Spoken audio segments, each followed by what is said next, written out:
It's about more than just getting noticed, though.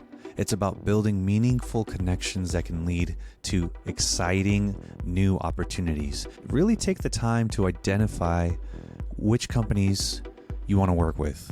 Identify who you're going to reach out to at those organizations and engage with them thoughtfully and consistently.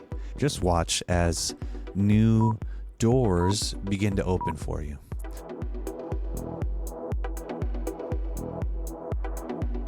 Simon Sinek, a well-known writer and speaker, said that people are the opportunity. And what he means is that we, as individuals, connect with people, not just companies. We don't want to do business with companies, with faceless entities. We want to do business with other people, humans that we know, like, and trust. So, if you want to work with a company, it's all about finding the right person inside the organization to talk to. If you've ever wanted to have a conversation with someone important at a company, a decision maker that you think is difficult to get to, and that if you were able to have that conversation and get that going, that it would totally change your career, then this video is for you. All right, today we're talking about a way to focus your marketing on specific target accounts. I found it really useful in my work for business development, for marketing reasons, for prospecting, for even developing partnerships. I got job offers without sending tons of applications or really any applications. So that's a hack, something you can use this for. I've found new clients using this method. I've met really cool people for possible team-ups and collaborations on projects. And I've even gotten to know a lot of people in the festival world that I thought were completely out of my professional league, I guess you could say. Being direct, being focused, and choosing who you want to talk to can help people notice you faster and lets you build real friendships, right? So that you become that person that someone knows, likes, and trusts, rather than the person that spams them or the person that just fills out a contact form. All right, so let's break it down. Say you're an artist looking for art galleries to show your work at, right?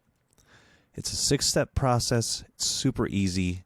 The goal here is consistency and identifying who you want to reach out to. That's the most important part. All right, so step number 1.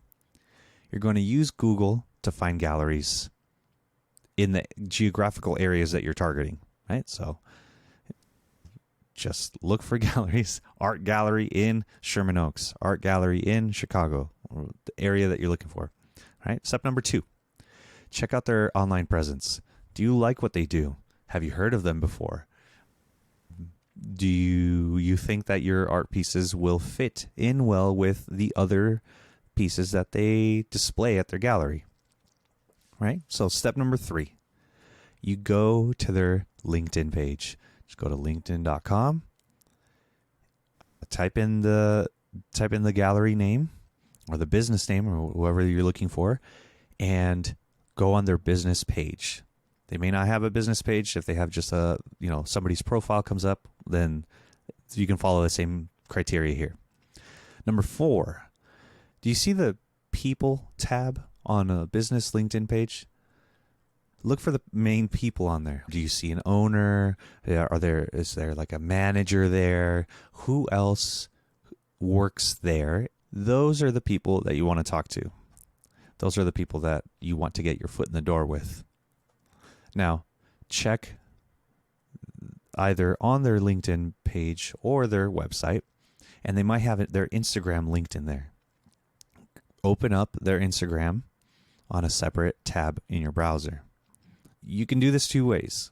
You can either save their Instagram in a separate bookmark folder on your browser, and if you put all of the galleries that you're interested in, you can put them all in one folder, and then every day for 30 days, you can just open up every single tab in that folder and check their profile. Have they posted something new, something that you could comment on, something that you could like?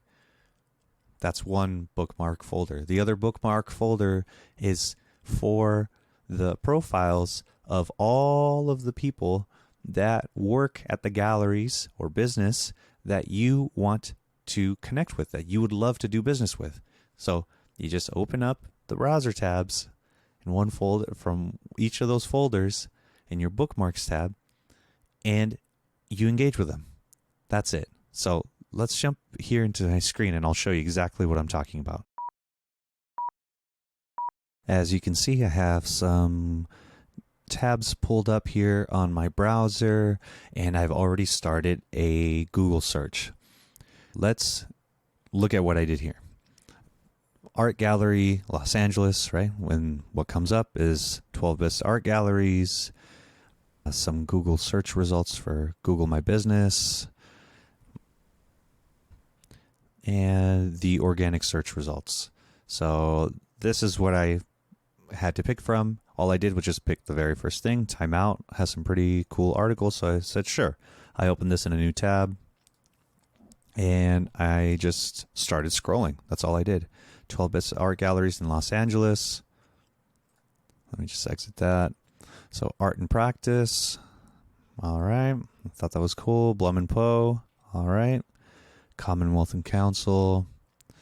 David Kordansky Gallery. And I said, oh, okay, that's interesting. I just like the space. I like these pieces. Okay, cool. Let's figure out what they're about, right? So I just clicked on read more. Took me to this page here, to their website. Now I'm on their website. I started scrolling. Like, all right, I see what they're about. Sure, let's say I did want to do business with them, or be shown at their gallery or connect with somebody there. Look, there's an Instagram icon here. I open that up in a new tab. How often are they posting? Let's see. They're posting, well, they posted 8 hours ago, a day ago, 2 days ago, 4 days ago, so almost daily, 5 days ago. Let's say theoretically I wanted to work with them. I'm going to hit the follow here. So now I'm following them. And now let's go to LinkedIn. I went to linkedin.com. I typed in David Kordansky Gallery. That's all I did. And what comes up? Well, they have a business page there. Smaller galleries or businesses may not have a business page, but just a lot of them do.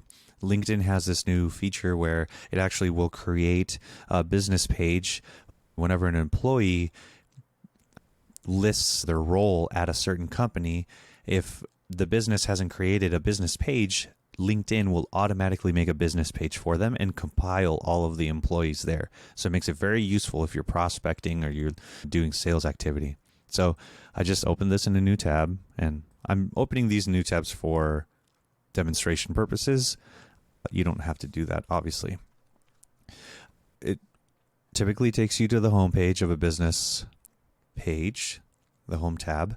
You can read a little bit about this. You might catch somebody's name or something. Sometimes the founders are named here. Let's see, posts. Okay, they posted 6 months ago. That was about it. Okay, well, that's on the business page. And then people, 42 employees at David Kordansky Gallery. Great. Well, now who are these people? Let's see here. Executive Assistant David Kordansky. Might he be somebody who has the founder's ear and potentially could be somebody great to introduce you to that is potentially easier to get in touch with than David Kordansky himself? Yeah, probably. Good person to stay in touch with. Exhibition and fairs coordinator. That's probably somebody else you want to stay in touch with and connect with.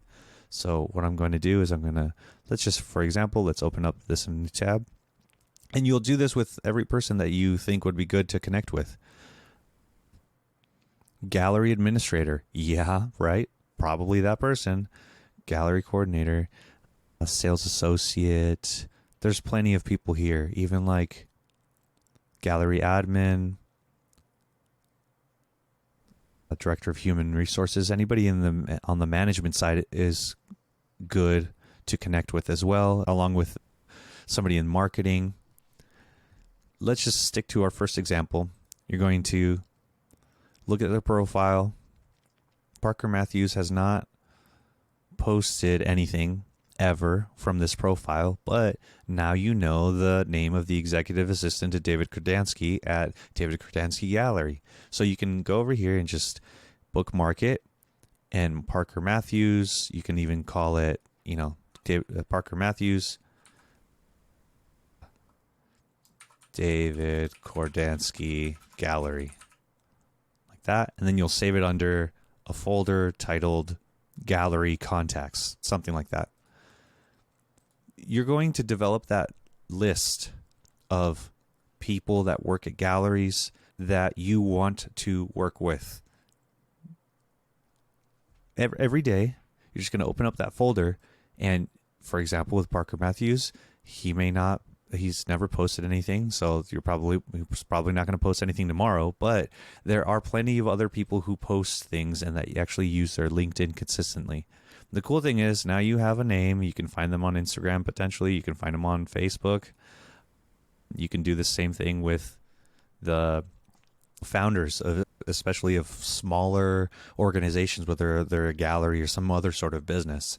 Another hack here is that for smaller businesses, not 155K followers, probably not, but for smaller businesses, especially local galleries or artists or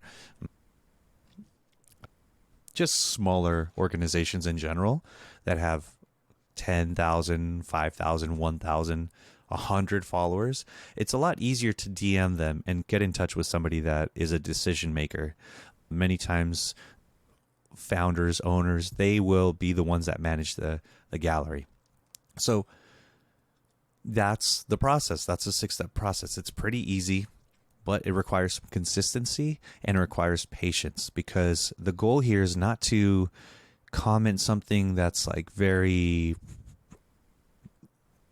personally benefiting you as the commenter. What you want to do is develop a relationship.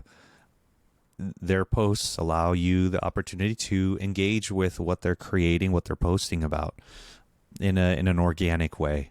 After 30 days, feel free to just reach out to them and say, "Hi, my name is blah, blah, blah. I've been loving your posts. I just wanted to let you know that your art gallery is something that I really enjoy visiting." Right? Something simple like that. You're still not going to pitch them in any way for a meeting or something like that, unless they have some sort of event coming up where they're inviting artists to do that. But what you're looking to do here is to develop the relationship organically over time. So find them wherever they're at. People now know that Parker Matthews is the executive assistant. Parker Matthews may not be on LinkedIn, but he's probably using Instagram. He's probably using Facebook, maybe Messenger.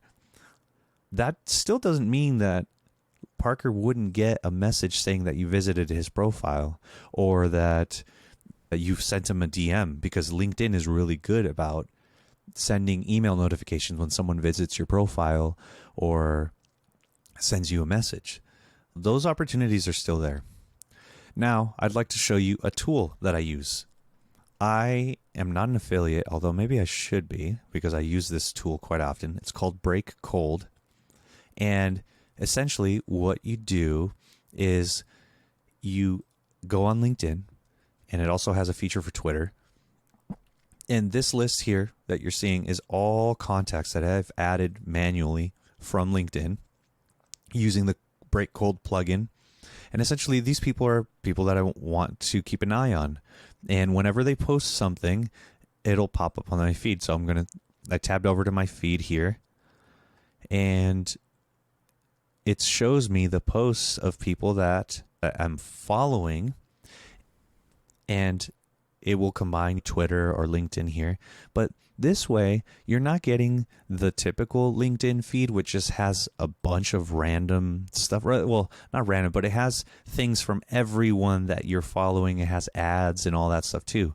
By using a tool like Breakhold, it only shows you the posts of the people that you want to keep tabs on, that you want to do business with. The great thing about it also is that you can organize it by most recent or by oldest post. Whenever your network posts something, well, then it'll show up first in your feed. It's a great way to efficiently stay on top of people that you want to stay on top of, so that you can continue doing what they call social selling, which is essentially just engaging with people. All right, to sum it all up, focusing on the right people can make a world of difference in your career and your projects. And account-based marketing, or ABM, is a practical way of doing exactly that. It's about more than just getting noticed, though. It's about building meaningful connections that can lead to exciting new opportunities. So really take the time to identify which companies you want to work with. Identify who you're going to reach out to at those organizations and engage with them thoughtfully and consistently. Just watch as new doors begin to open for you. If you found this video helpful, please give it a thumbs up and consider subscribing for more insights. Until next time, take care and keep connecting with purpose. See ya.